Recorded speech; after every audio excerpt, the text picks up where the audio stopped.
हमारे मुआशरे पर इल्ज़ाम है कि यहाँ औरत को जिनसी तौर पर हिरासा रखा जाता है। खलवत व जलवत में खातून को बस एक ही नज़र से देखा जाता है, बुरी नज़र से, जिन्स ज़दा नज़र से।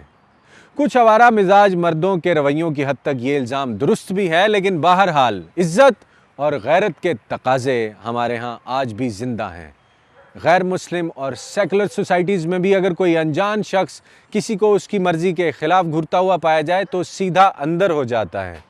भारी रकम, अच्छा खासा जुर्माना और अच्छी खासी सज़ा ही उसकी जान छुड़वा पाती है। लेकिन हमारे यहाँ औरत को सरेआम ताड़ना, उस पर आवाज़ें कसना, फहश कलामी और नाजेबा हरकत करना बड़े फ़ख्र की बात समझी जाती है।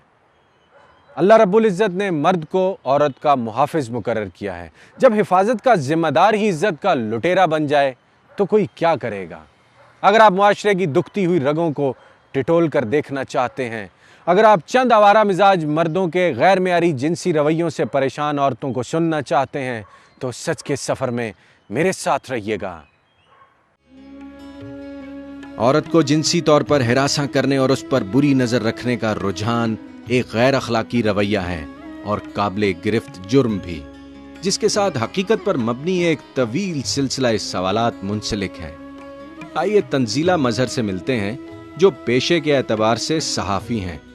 सेक्सुअल हैरासमेंट के बारे में इनका कहना है, अनवांटेड जो इंटेंशंस होती हैं किसी मर्द की तरफ से किसी औरत की तरफ, औरत नहीं चाह रही बात करना लेकिन फ़ोन किया जा रहा है, औरत नहीं चाह रही मैसेजेस रिसीव करना लेकिन उसको बहुत वल्गर मैसेजेस किए जा रहे हैं, तो उस वक्त आप इसको कहते हैं कि दिस इज़ हरासमेंट बेसिकली, जो इसकी डेफिनेशन है। और हमारे यहाँ तो होता ही यही है। औरतों में भी थोड़ी सी करेज नहीं होती, हर बंदे का मसाइल होते हैं। हमारे यहाँ जिस तरह की ग्रूमिंग होती है ख़वातीन की, वहाँ ना कहना बहुत मुश्किल होता है। तंजीला, किस तरह के लोग आमतौर पे औरत को सेक्सुअली हरास करते हैं? हर तरह के लोग, बहुत डिसेंट, बहुत पढ़े लिखे, बहुत अनपढ़, हर तरह की कैटेगरी आती है। और कभी कभी अफसोस होता है कि कुछ ऐसे लोग जिनके बुत को जब आप देखते हैं तो वो बड़े महान किस्म के देवता टाइप इंसान नज़र आते हैं, लेकिन वो भी करते हैं, हर कोई करता है। और कमज़ोरी शायद औरत की है, वो मजबूरी महसूस करती है, वो ना नहीं कह सकती। तो जो ज़रूरत है वो ज़रूरत ये है कि ना कहना सीखना चाहिए। हमारे यहाँ कई जगहों पर जिनसी ताल्लुकात हमवार करने की गर्ज से मातहत औरत को हीले बहाने से तो दबाया जाता ही है, लेकिन नौकरी देते वक्त भी चंद हवस परस्त औरत की काबिलियत की बजाय उसके बदन पर नजरें जमाए रखते हैं।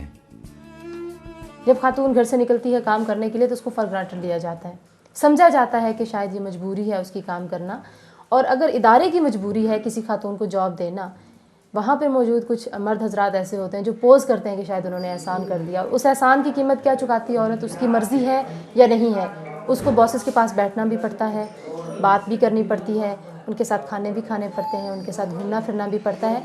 और ये इशू वहाँ तक भी चला जाता है, उसको जिनसी तौर पर भी इस्तेमाल कर लिया जाता है, जिस्मानी तौर पर भी इस्तेमाल कर लिया जाता है। या मैं यूँ कहना चाहूँगी कि कुछ लोग घाघ होते हैं, पहली दफ़ा में बहुत प्रोफेशनलिज्म दिखाई जाती है, एक जाल सा बुन दिया जाता है, बाद में वो इस इशू पे आते हैं। लेकिन कुछ लोग इतने मीन भी होते हैं हमारे यहाँ, जो पहली दफ़ा सिर्फ औरत का जिस्म देख रहे होते हैं, उसकी शक्ल देख रहे होते हैं, कोई टैलेंट नहीं, कोई जहन नहीं, किसी चीज़ पे उसको परखा नहीं जाता।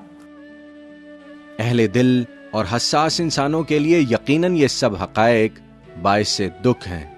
आइए अब जरा आदम की उन बच्चियों से मिलते हैं जो खुशहाल लोगों की नौकरानियां हैं। गुर्बत, बेरोजगारी और भूख की शिद्दत से निढाल इन खिदमत गुजार लड़कियों पर क्या गुजरती हैं, सुनिए सना की जुबानी। एक दिन मैं अम्मी के साथ अम्मी की कोठी में गई थी, उनके घर गई हूँ तो उनका जो मालिक है ना वो बीमार था, तो वो लेटा हुआ था, तो अम्मी कहती चलो तुम इसके पास ही बैठ जाओ। मैं उसके पास बैठी हूँ तो बड़ी उसने मेरे साथ बातें की हैं। मुझे कहता है तुम क्रिश्चियन हो, मैंने कहा जी। कहता मैंने क्रिश्चियन लड़कियों से मैंने बहुत प्यार किया, तो कहता तुम मुझे बहुत अच्छी लगती हो। पहला दिन था और उसने पहले दिन ही ये बातें मुझसे की, कहता तुम मुझे बहुत अच्छी लगती हो। तो फिर कहता अम्मी को नहीं ये बातें बतानी। मैंने कहा अच्छा, मैंने दिल में कहा, मैंने कहा अच्छा तुझे बताऊंगी बाद में। कितनी उम्र का था ये बाबा? बूढ़ा हो रहा है वो, बीमार पड़ा हुआ है अभी भी। मैंने अभी भी देखा, अम्मी कभी कहती है ना चलो, मैंने कहा नहीं मैंने नहीं जाना। उसकी बात जब मैंने नहीं ना अभी मानी थी तो मैंने एक दफ़ा इनकार किया, मैंने कहा नहीं। तो कहते क्यों? तो कहते शादी नहीं करवानी। मैंने कहा जब उम्र होगी तो करवा लेंगे। मुझे डर सा लगता था कि ये बाबा मुझे छेड़े ना, ये वो हाथ ही ना लगा ले, कुछ कर ही ना दे, तो बहुत ज़्यादा डर लगता था। तो फिर मैंने जब 2-3 दिन के बाद ना मैंने अम्मी को बता दिया। अम्मी ने फिर उस बाबे से बात की, अम्मी का भी उसने काम छुड़वा दिया। अम्मी नौकरी चली गई माँ की? अम्मी ने कहा तूने मेरी बेटी के साथ ऐसा किया, सलूक क्यों किया? तो मानना ही नहीं, कहता मैंने किया ही नहीं है। तो फिर उसके घर में और कोई बंदे नहीं थे? औरतें? और उसकी बेटी थी। 13 साला सना कम उम्री में ही गुर्बत की चक्की में रगड़ी गई। बुढ़े मालिक ने उस वक्त तक माँ बेटी को मुलाजिम रखा जब तक लड़की ने घर वालों के सामने उसकी जिनसी हवस का भांडा नहीं फोड़ दिया। आइए अब नीलम साबिर से मिलते हैं, जो जिन्स ज़दा रवैयों की मारी हुई एक बच्ची है और हवस से लरसते हुए बदन की चश्मदीद गवाह भी। उनके भाई जो उनसे उनने हमसे बदतमीज की थी। किसके भाई ने?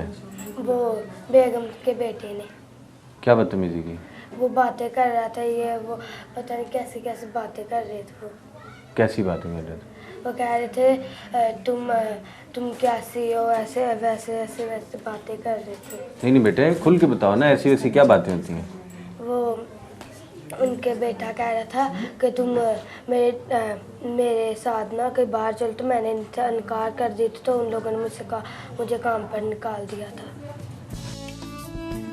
नीलम कम उम्र जरूर है मगर कम अक्ल नहीं। मालकन के बेटे की जिनसी ख्वाहिश न पूरी करने की पादाश में गरीब बच्ची की नौकरी चली गई और इस बात को ये मासूम अच्छी तरह से समझती है। चलिए अब दीबा सरफराज से मिलते हैं, जिसे अपने सांप के जिनसी रवैये से अपनी अस्मत दरी की बू आती है। जी, वहाँ लड़के होते हैं ना, वो बाजी लोगों के, वो छेड़ते थे ना। क्या कहते थे? ये मुझसे दोस्ती कर लो, मैं आपके साथ ये करूँगा वो करूँगा।